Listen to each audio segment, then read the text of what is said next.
Magandang hapon no, mga boss, mga kambing, mga kabunyog. Salamat doon sa dumadagdag na subscriber, no. Mamaya mag-collab tayo, maganda yung mga comments niyo. No? Magbigay lang ko tayo ng reaksyon dito sa mga kawawang mga driver ng jeep, no. Kilos protesta ng piston, manibela, kasado na. Front line ho ito. Pakinggan natin. Ang kilos protesta ng mga grupong manibela at piston. 4 hours ago ho ito, ngayong araw na ito eh. Ang isa sa mga pangunahing hiling ng grupo, maaksyonan na ang temporary restraining order na hiniling nila sa Korte Suprema para sa PUV Modernization Program. Live mula sa UP Diliman sa Quezon City, nasa frontline ng balitang yan si Gerard de la Peña. Gerard, anong latest dyan? Jess, nagsimula na nga magtipon-tipon ang mga miyembro ng Manibela at Piston dito sa University of the Philippines, Diliman para sa isang malawakang kilos protesta. At ang dahilan pa rin ito ay ang pagtutol nila sa PUV Modernization Program. Sa unang pagtataya ng grupo, nasa 10,000 ang inaasahang may kiisa sa protesta at dito pa lang yan sa Metro Manila. May mga mangyayari daw nakapareho aktibidad sa ilang mga probinsya kung saan naabot sa 100,000 ang kabuoang sasama. Pucha, pati pala probinsya, sakop. Kala ko Metro Manila lang. Grabe ito. Kaya nagsimula na kahapon ng ilang tsuper at operator sa Iloilo. Ang plano nila ngayong araw, aalis dito sa UP ng alas 11, saka magtutungo sa Welcome Rotonda. Bandang alauna naman ay tutulak na sila papuntang Menjola. Siniguro naman nilang protesta lamang ito at hindi tigil pasada. Pero handa naman daw ang mga otoridad para siguruhin walang maantalang mga biyahe. Ang hiling pa rin ng mga grupo, sana raw ay maglabasan ng temporary restraining order ang Korte Suprema laban sa pagpapatupad ng programa. Kung hindi man, sana raw ay ang Malacanang na magdesisyon na ibasura na o pag-aralan pa ng mas maigi ang programa. Hanggang sa katapusan na lang ng Enero, papayagang bumiyahe mga hindi nag-consolidate ng prangkisa o yung mga hindi umanib sa kooperatiba. Pagpasok ng Pebrero, uhulihin na ang mga ito dahil may turing na silang kolorum. Just sa ngayon ay medyo marami na nga mga miyembro ng Manibela at Piston dito sa UP. Katunayan, meron tayong nakita galing sa iba't ibang mga ruta na sumali rito. May nakita tayong galing pang Alabang, galing Sukat, galing Taguig, Bikutan, at meron ding galing pa sa Batangas. Maya-maya nga lamang nakakapay sila dito papunta sa Welcome Rotonda. Jess. Nag-ulat mula Quezon City, maraming salamat, Gerard de la Peña. Putres mga boss, ha? Alam nyo, bakit pinanggigigilan kaya ito ng gobyerno? Ha? Dito, dati jeep din ho ay pumapasada rito, no? Pero yun nga, sinabi ng Isabela na bawal na yung jeep, no? At sumunod naman sila. Pero puro van na ho ang maano rito, puro mga close van po, aircon. Yun ho ang ano, pero tumaas ho ang pamasahe. Ang naepektuhan di yung mga commuter din, di ba? Pero ginhawa naman sila. Di ba? Pero hindi ho sila persadong bumili nung itinitinda nitong mga kagaya to, parang compulsory sila na kunin yung ibinebentang mga sasakyan eh. Parang uniforme. Kung ano yung tinitinda na galing yata China, yun ang ipupustro nila doon sa mga kawawang mga driver at saka mga na mga yun nga, mga owner ng prangkisa o may mga ganito, dito hindi. Kaya pwede kang bumili, meron yung mabibili kang van na slightly used, mura. Marirehistro mo. Pero kung jeep ang gamit mo na ipapampasada, hindi na ho yata nirerehistro. Kaya pambukid na lang yung mga ganun, pangbukid. Oo, pambaryo. Yun ho ang ginagamit. Pwede ho rito gamitin pambaryo. No? Kasi yung mga lagbundok ni ganyan, jeep ho ang namamasada dyan. Hindi ho pwede ho yung van, close van. Kasi kakargahan pa ng mga kung ano-ano sa ibabaw yan. Ganun. Dito po yun. Just sa Manila, wala akong ganun eh. Di ho ba? Isipin mo mga boss. Sabi mahigit 100,000 maapektuhan. 100,000 ho yan na driver, mga boss. Yung pamilya niyan, na nakaasa lang sa kanila. sa kinikita ng mga tatay nila sa pagmamaneho ng jeep. Buti kung sarili nila yung jeep. O, sarili mo man yung jeep, eh, siyempre, yung maintenance niyan, whatsoever, lahat. O, diba mga boss? Ngayon, kung ipe-phase out mo yung mga jeep na yan, saan nila dadalhin yan? Papalitan eh. Phase out na nga eh. Anong gagawin nila ngayon dyan sa mga jeep na sinasabi? Sigurado namang walang bibili. Dahil hindi mo naman pwedeng ipamasada. Tragis. Iba. Bata pa ho ako, jeep na ang gamit sa Maynila. Di ba? Yan nga naging tag ng Pilipino eh. Tayo lang ang merong jeep eh. Na pang pasada eh. Di ba? Papalitan man takin mo, no? Anong naiisip itong gobyerno na to? At ang pinakaisa pang matindi, ang pinagkakaabalan ho nila ngayon sa Senado at saka sa Kongreso at sa Malacanang, ito hong tiyatsa. Napapalitan ho yung konstitusyon. Okay na, Japan. Ang daming problema ng bansa. Mantangin mo yung 37 years na konstitusyon since 1987. Ngayon mo papalitan.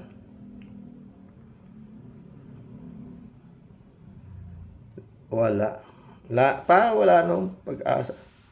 Mga boss, totoo. Pag ganito ng ganito, wala na. Yung Maharlikapan, ang daming sumangga dyan. Na wag. Pero, may nangyari ba? Wala. Hindi naman basta-basta tao yung nagsasalita. Winnie Monsod, Christian Monsod, at marami pang ibang mga economists na talagang mga propesor ha. Justice Carpio. Ang daming nagsabi na kawawa ang bayan dyan sa Maharlikapan na yan. Ang dami ho, hindi naman ho mga boboy nagsasabing kalokohan yan. Pero wala akong nangyari. Ito na naman, tiyatsa. Mga chief. Marami na naman nagsasabing, ba't ba? Ang daming problema. Oo. Ng bansa na ito. Sa totoo lang, ang dami. Kaya nga mula ako nung napunta rito sa social media na ito, talagang naano ko eh. Tinanggal na ko si Jokno dahil palpak, pinalitan ni Recto. Dapat yan ang mga pagtatanggalin muna bago kayo magpalit ng kung ano-ano, palit kayo ng konstitusyon. Palitan nyo na muna yung mga walang silbi dyan sa gobyerno. Sa inyong kabinete. Ba't ba si Sara hindi nyo mapalitan? Ano ba ang silbi nung namimigay lang ng pulburon sa mga matatalinong bata? Di ba? Hindi nyo masibak. Lahat ng mga walang silbi dyan, ang dami naman eh. Tanggalin nyo na. Palitan nyo na ng mas matitino. Kagaya, para sa inyo, palpak si Jokno, pinalitan ng Recto. Madali na pala magpalit eh. Diba? Yun lang yun, His Excellency. Mantakin mong dami niyang mawawala ng hanap buhay na yan, ng mga jeepney driver.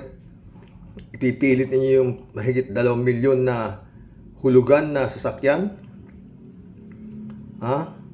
Meron naman nung ini-interview, 1,200 daw ang kanyang sweldo. Hanggang gabi, namamasada siya. Ang bayad na, 50 pesos ang bayad. Tapos, sa certain kilometers, meron pang dagdag kung malayo ka. Bali, ang tama ho, doon ho sa mga pobreng mananakay. Doon ho kukunin. Pag hindi ka raw naka 10,000 maghapon, hindi mo naabot ang kota, hindi mo rin makukuha yung 1,200 na sweldo mo. Babawasan. At parang gagawin yata ng 900 pesos, ganun. May certain percentage yung mga nagmamaneho nung bagong mga sasakyan na sinasabi, no? Ano yan? Parang kabit-kabit na gutom yan. Saan ka mag-a-apply ng driver? Sa dami niyang mga driver na yan ng jeep. Sige nga, na mawawala ng hanap buhay. Dahil idideklara nilang kolorum yung kanilang mga ipinapasada. Pag kolorum, huhulihin yan. Ibig sabihin, hindi na talaga pwedeng pumasada. Kolorum ka eh. Pero, sa 31 na, malapit na. ng Enero. Pero ang pinagkakaabalahan nila ay yun nga, pagpapalit ng jeep sa gagawing modernong jeep at pagpapalit ng konstitusyon. Okinawa, Japan. Wala ho mga boss. Hanggang hindi gumagalaw ang tunay na may-ari nitong Republika ng Pilipinas. Wala. Wala naman nung mamuno. Diba? Nag-usap daw ho yung tatlo. Si Excellency, saka si Martin Romualdez, at saka si Subiri. At napag-usapan na nila yung tungkol sa charter change. Dati, papirma. Ay, wala na ho. Wala nang pirma. Sila lang mag-uusap. Senado, saka Kongreso. Wala na hong pipirma-pirma. Isang daan, wala na ho yun. Yun ang napag-usapan. Wala na ito. Wala talaga. At tiyak na ipipilit yan, Chacha na yan. Mukhang parang Maharlika din no, mga boss. Bahala na Panginoon, ganun lang yun. Shout out, Misael. First again, good morning, Karo. Okay, good morning. Good afternoon na dito. Sumagot si Kalat niyo. You're always number one, sabi niya. Sometimes, sabi.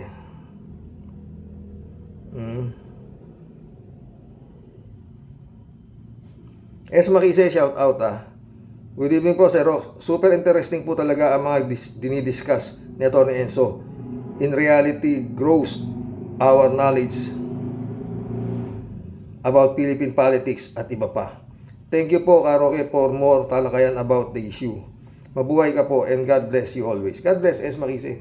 Si vlogcaster din, maganda. Si Atty. Claire, maganda. Si Mab, ang gaganda. Nanonood ako sa kanila, tonto ako. Magagaling ko talaga. Oo. At wala ho silang wala ho silang sinasandalan. Nakagitna po talaga Oo.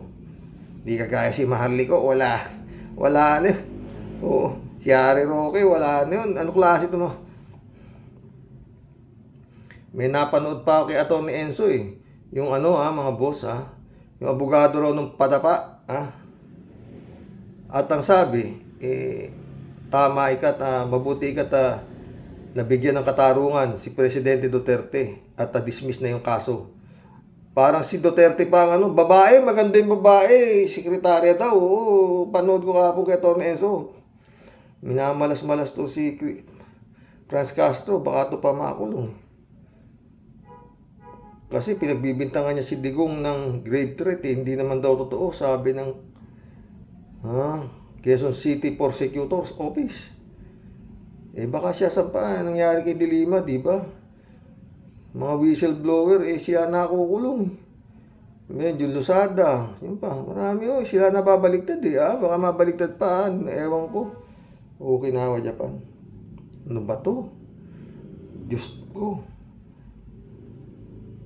Real Christian Ruiz, shout out.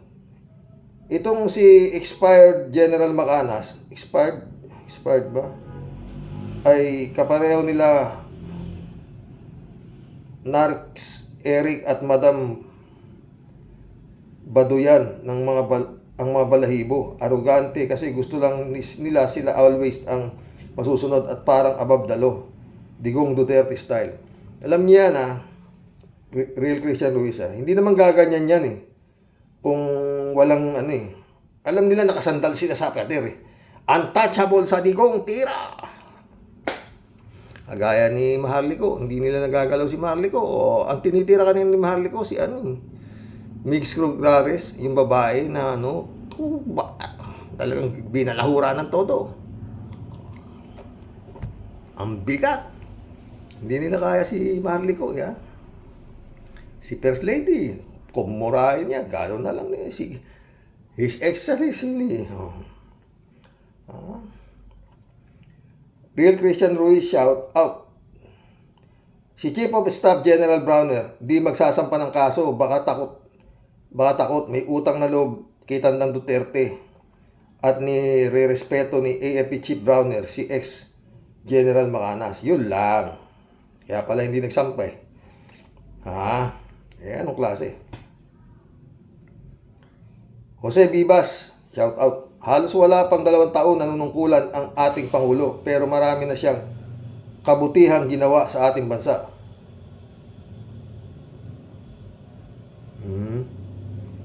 Itong magahaman sa pwesto na pansariling interes lamang ang hangad, hindi magtatagumpay itong mga kampo ng puting ahas na uto na sukdulan na ang kasamaan.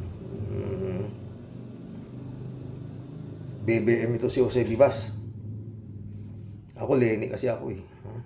Pero gaya ng sinabi ni Ka-Percy, kung si Duterte at saka kay BBM, pagtyagaan na natin si BBM, sabi ni Ka-Percy, di ba? Kasi at least wala namamatay dito kay, di ba? Christian Ruiz ulit, Real Christian Ruiz, Hope ang court mag-assign sa kaso ni PNP Chief Ben Acorda kay General Macanas ay di matutulad sa isinampang kaso ni Congressman Franz Castro. Karamihan kasi sa mga judges ay appointee ng ex-presidente Duterte. Pag-appointee ni PRRD dapat mag-inhibit sa kaso para fair and just. Tama. Di ba? Nasa nagsampa ng kaso yan. Diba? Nestor Porcincula, shout out. Good day, Mr. Roque. Kasabihan dito sa Bulacan, ang aso kung maulul, matanda na. Ang aso kung maulul, kung maulul, matanda na. Ganyan din ang kampo ni Digong at Macanas et al. Tama yan. Moody Muma, shout out Hi Sir Rox, good evening po. Atat na atat si Digong na maging presidente ang anak upang ipagtanggol sa ICC. Kaya gagamit sila ng mga general na troll dahil sa pera nagpapagamit sa ibil. Hindi sila magtatagumpay dahil masama ang nakaraan ni Digong. Diba? Kung may mamumuno lang talaga, dapat na talagang umalsa ang may-ari nitong Republika ng Kumpanyang Republika ng Pilipinas. Yung mga nasa Malacanang, empleyado lang ng tao yung bayan yan Civil servant nga, di ba? Sabi nga ni Pinoy, tayo ang boss. Kayo ang boss ko. Okay na ako dyan. Ferdinand San Juan, shout out. Good evening po, Karox. Ferris wheel o tsubibo na ang ginagawa sa taong bayan. May bayaran para sa pirma ng tsatsya. Legal na ba ito? Dapat gising at mulat ang mga mata natin dyan sa nangyayari. God bless po. Wala Kalam na sikmura ang umiiral, friend Friend Shervin Sapeda, shout out. Christy Ansen, July 7, Alcantara, shout out mga friend. Serox, ayon po sa puting bolang kristal ng inyong impong basyang. Malinaw na malinaw po ang kasagutan sa mga tanong mo, Serox. Parang larong tong it's lang po yan, Serox. O kaya larong pitik bulag lang. May dayaan at may gulangan. Siyempre po, Serox, palagi pong ahead yung madaya. Siyempre. Kaya Bomalabs na yung magulang di manalo. Basta tatakdur yan, mas nakakalamang ka. Sure ball po ang panalo mo palagi, basta nasa side ka at kakampi ka ng King of all kings. Protektado niya po lahat, basta ayos ang lagay. Wala pong hindi susunod sa kanyang kumpas. Siya po ang Panginoon ng mga baluktot po ang utak at pag-iisip. Totoo yan, Tia Delica. Kaya ang sagot po sa tanong mo, Serox, wala pag-asa. Siyempre, lusot po lahat yan. Anong kaso-kaso pinagsasabi ninyo, Nagsasayang lang kayo ng laway at panahon. Hanggat may demonyo, pahinog na ka na lang po ng bukol mo. Tayo dyan. Sila po ang batas, kaya sila din po ang hustisya. Kaya sa atin pong mga pulpol na kababayan na nagluklok sa kanila, Mahaba-haba pa pong lakbayin ng hirap at dusa ang atin pong lalakbayin. Kaya maraming salamat sa inyo. Dahil ito po ang inani nating bunga ng mga kasyungahan nyo. Totoo yan. Damay-damay lang po talaga. Yung bugok at bulok na itlog, naging penoy ang labas. Buisit.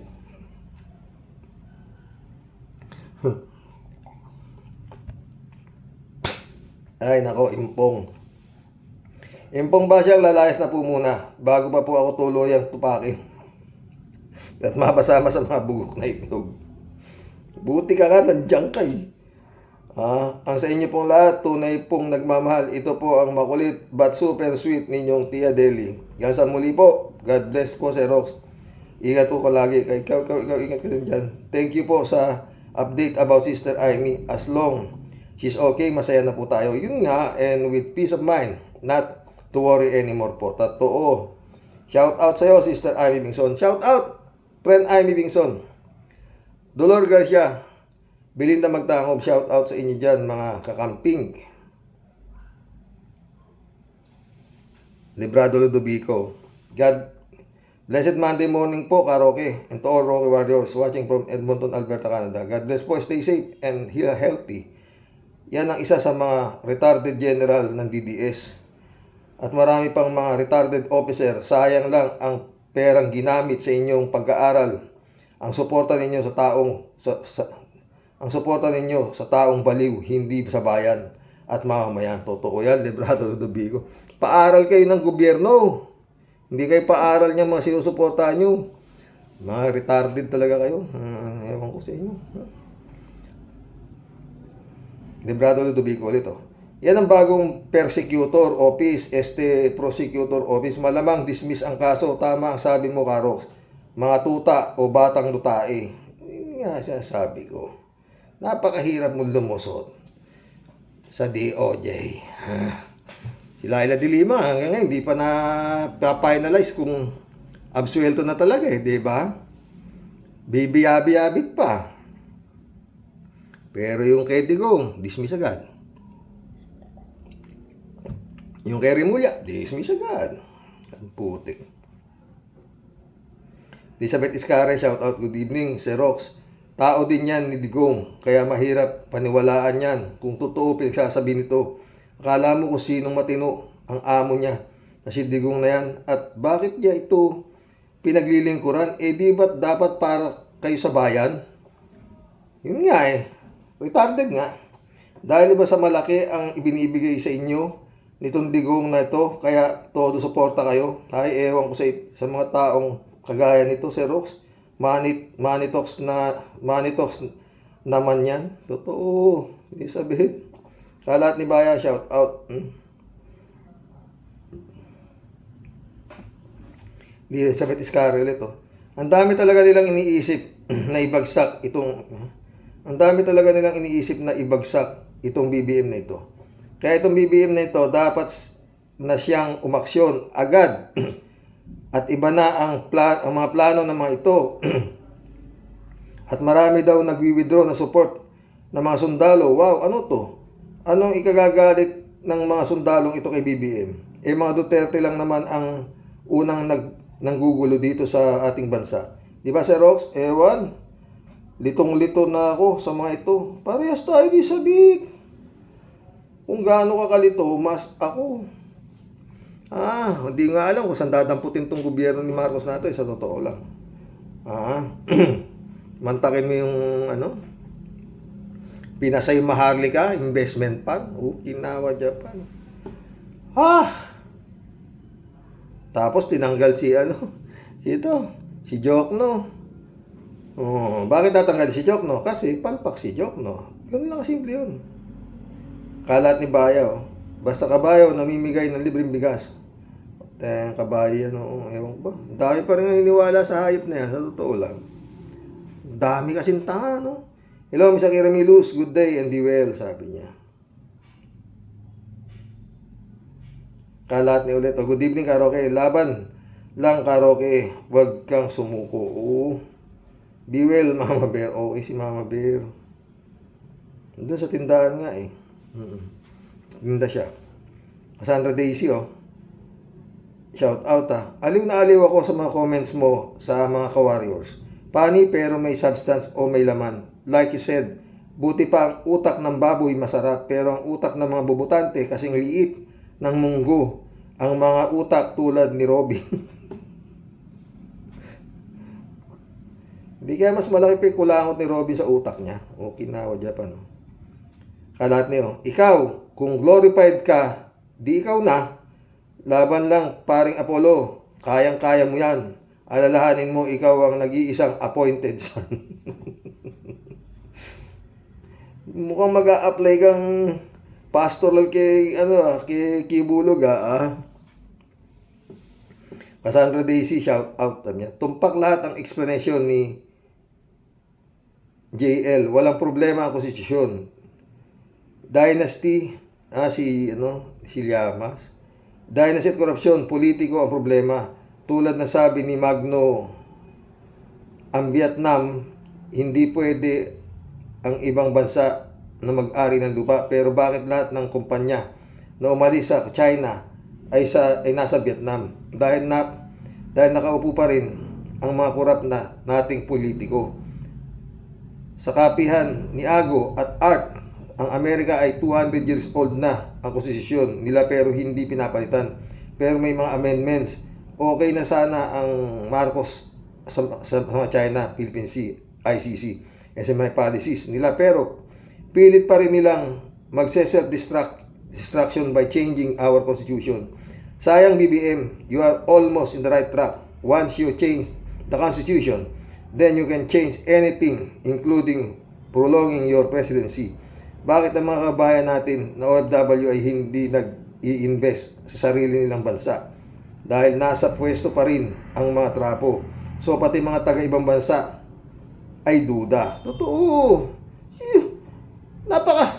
Sa totoo lang, ha. Simple lang naman, eh. Ano mahabang isip. Ganito klase bansa, taga-ibang bansa ka, dito ka magninegosyo? Sure ka. Diba? Cassandra Daisy ulit, oh. Tungkol sa kaso ni General Utu-Uto, dismiss na yan. Tungkol sa kaso ni General Utu-Uto, dismiss yan dahil opinion lang yun at may question mark, sabi ni Toto Kausing, which I agree. May DDS vlogger na ang content ni Enzo Recto. Masaya ako na kilala na nila si Aton Enzo na sana manados na siya sa Congress next election. Sa lahat, Mr. Rox, so Arios, sa contribution natin sa social media. Marami na rin nakikinig sa mga opinion natin. Pinapastop na ni Marcos ang People's Initiative pero tuloy pa rin ang tsa-tsa.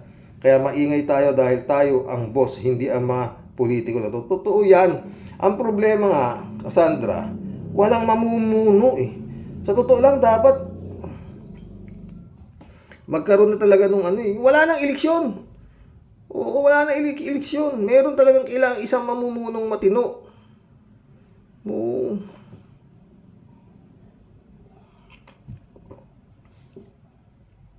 Na iluluklok ng Pilipino, wala. Kung yan lang din mga yan, wala. Lanos yan, ubos yan. Oo. Yun lang maharlika, eh. Pinipigil na nga ng mga matatalinong tao, eh. Mga professor pa ng economy na talagang anong mangyayari, walang mangyayari, lahat, eh. O, tinuloy, di ba? O, may nagawa ba? Wala. Basta sinabi lang, yan na rin ang mangyayari ngayon, mga boss. Itong cha-cha na siya, cha-cha-cha na to, tutuloy yan, baka lagyan pa ng tanggo, eh. At bugi. Taragis. Alberto Ulaer, shout out. Karoke, dapat si Atty. Harry Roque magpa-blood test dahil sobrang katabaan niya. Baka ang resulta ng blood test niya, sasabihin ng doktor ni Harry Roque, magpakapit ka na siya sa linta. Putikan sigurado, papayat siya kaagad. Baka hindi na siya attorney. Chismosa, Karoke. Oo. Gusto ni Harry Roque magpa-drug test daw nuuto niya si His Excellency. Ako, sa tingin ko, Harry Roque, ikaw ang dapat magpa-drug test, eh. Oo. Mukhang ikaw ang parating bangag, eh. Ang mapagsasabi mo, eh. Oo, totoo.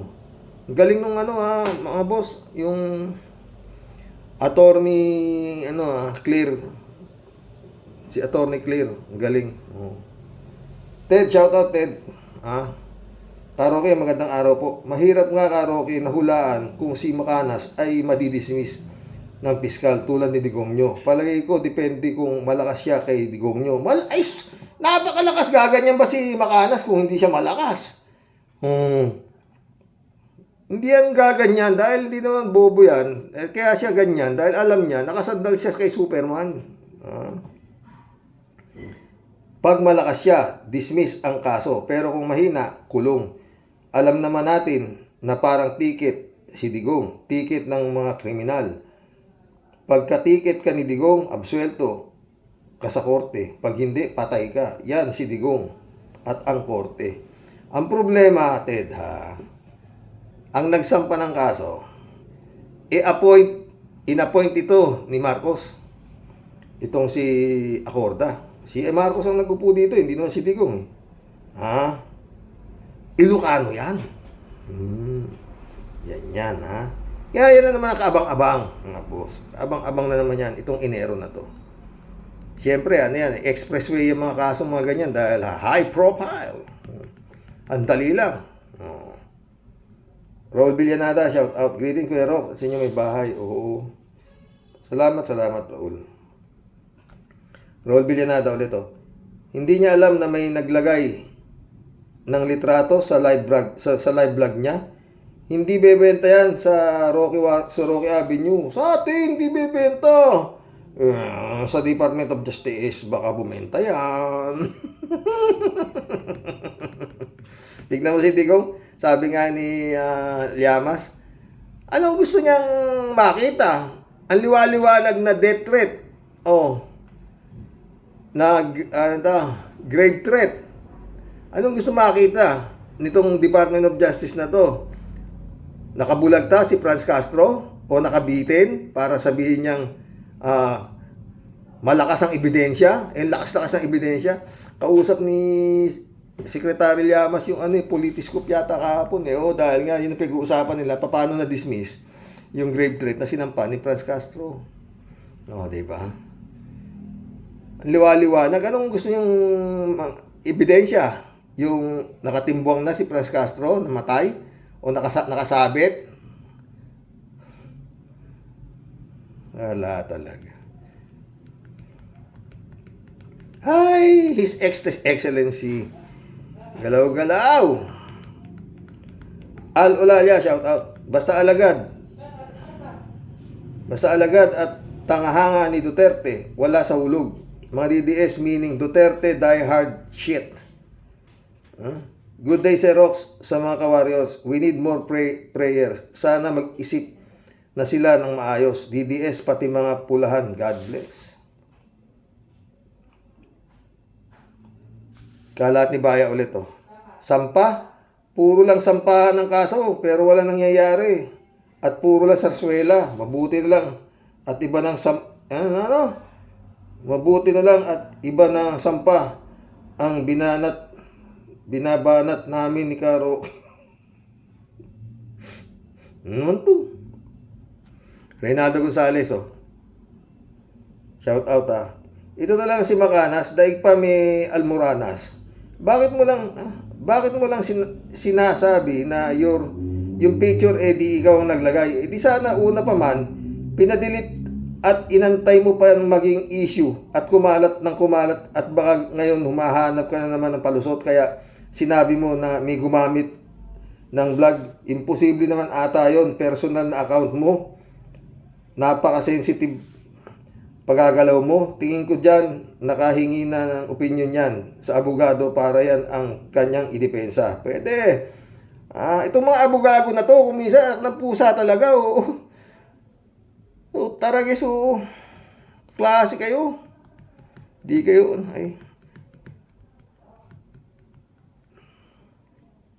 maski walang kalaban-laban, ilulusot nila po kinawa Japan.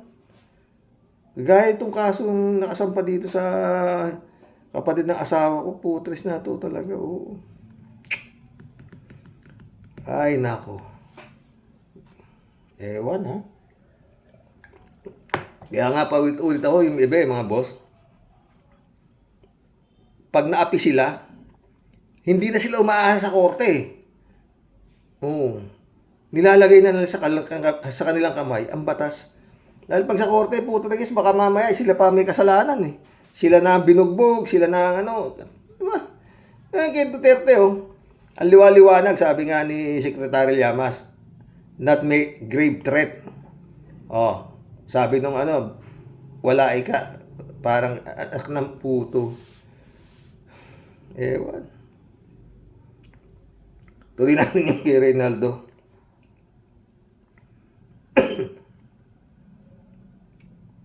Pare ng kanyang idepensa.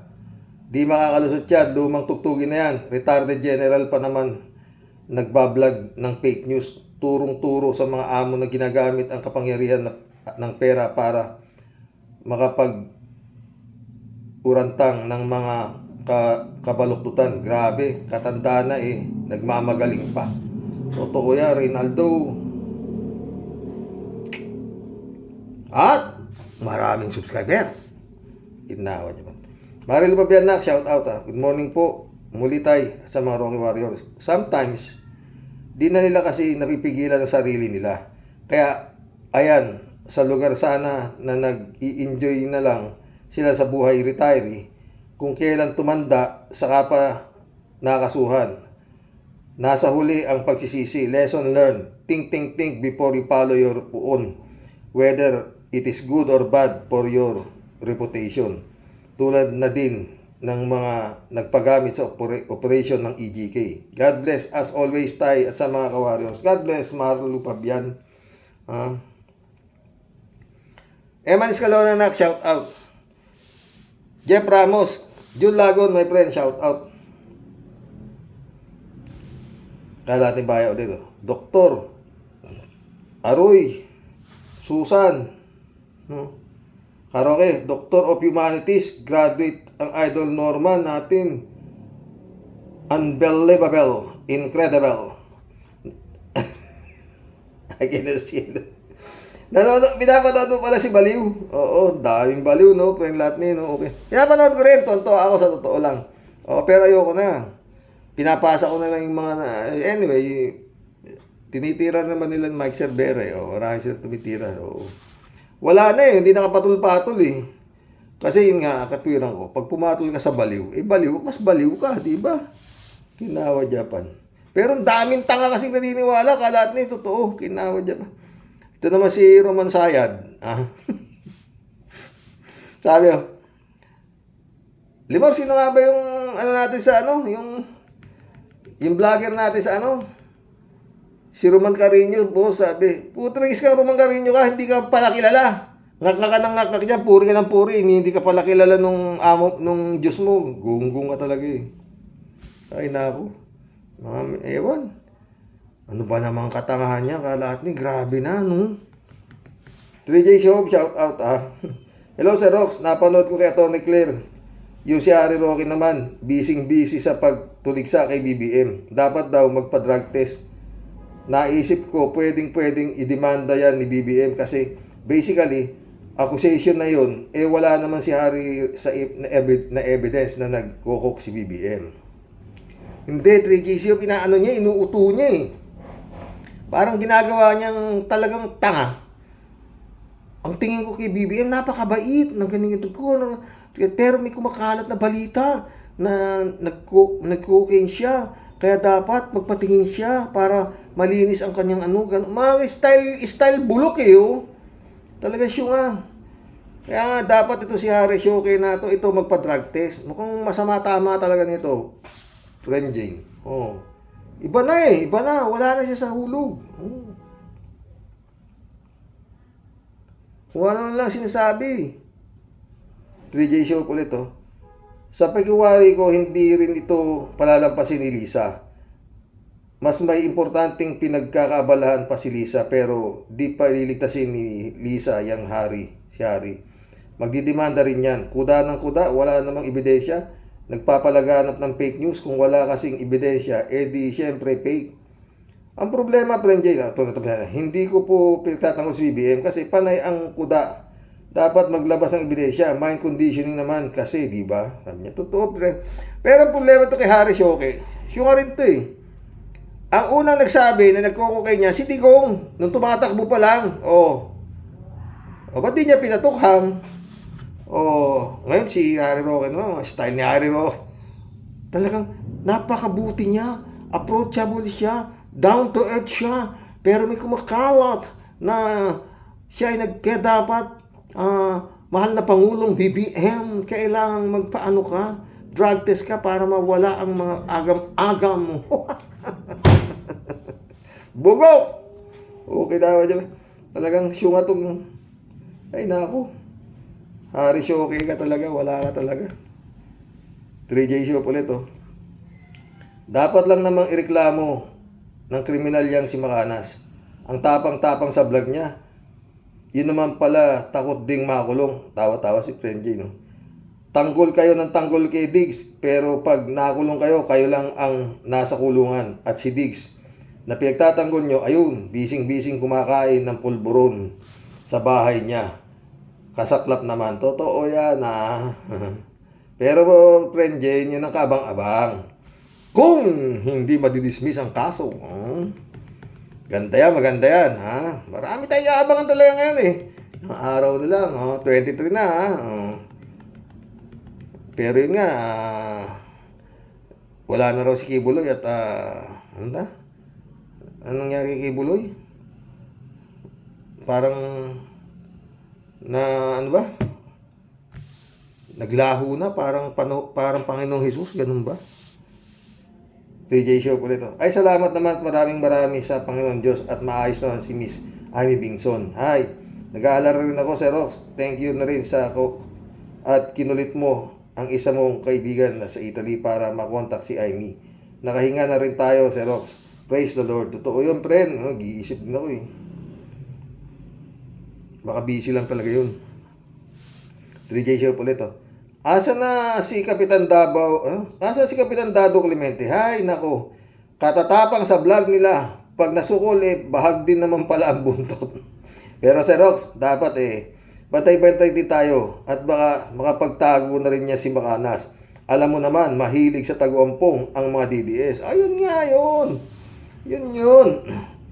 Baka pagdating ng sasama na rin siya kay Bantag. Ba?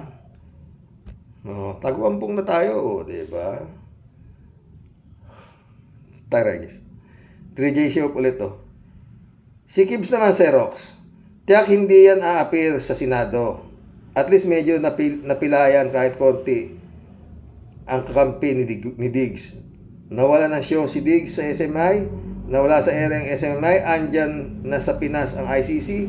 Ang mga general nakakampi daw kay Diggs. Ilan-ilan na lang naman pala. At kahit pa medyo marami sila, di pa rin sapat. Si BBM pa rin ang may kontrol ng AFP. Kailangan ding tanggalin na ni BBM si Sara bilang DepEd. Yun ang dapat niya. Tinanggal mo si Jokno. Si Sara hindi matanggal, palpak. Talaga ito si Excellency. Total, wala naman talagang magawang improvement sa DepEd. At malapit na ring hulihin si Kibs ng FBI. Sir Rox, kailangan mangyari ang lahat ng ito sa taong ito para makontrol ni BBM ang 2025 election. Pag nagawa ito ni BBM, tiyak na di makakaporma si Diggs sa 2025. Mag-a-apply kaya akong advisor ni BBM.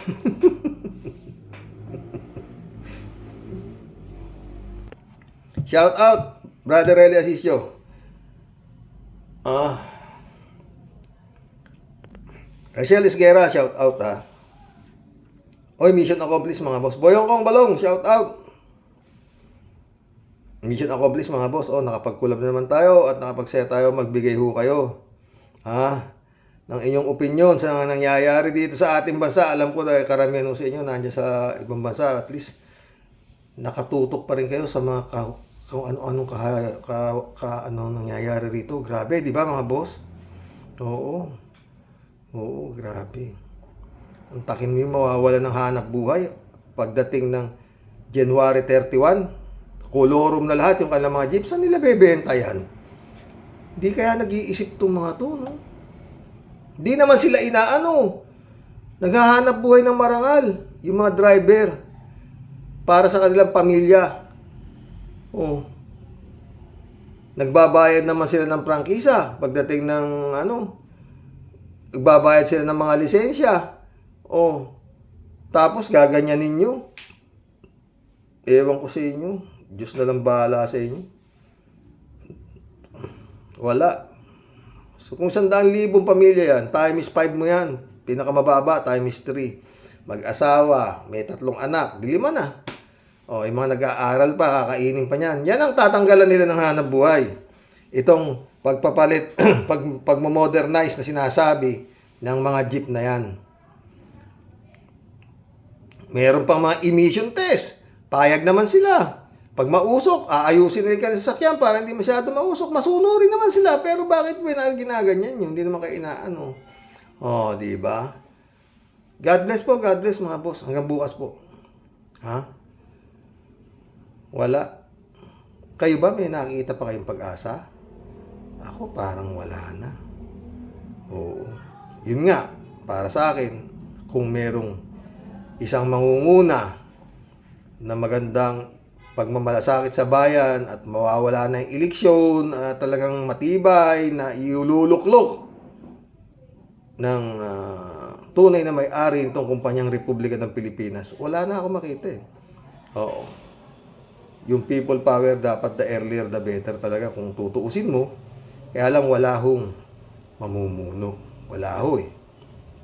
Napakalakas ho nitong mga kampon ng ewan. God bless.